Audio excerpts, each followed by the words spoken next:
रंगपंचमी आम्ही सादर केलेली आहे महाराजा. तर 12 वाडीच्या 12 वहिवाटीच्या 12 देवळाच्या महाराजा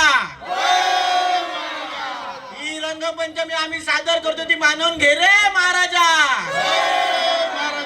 कोण आडवा आला त्याला उभा कर, उभा ये त्याला आडवा कर रे महाराजा.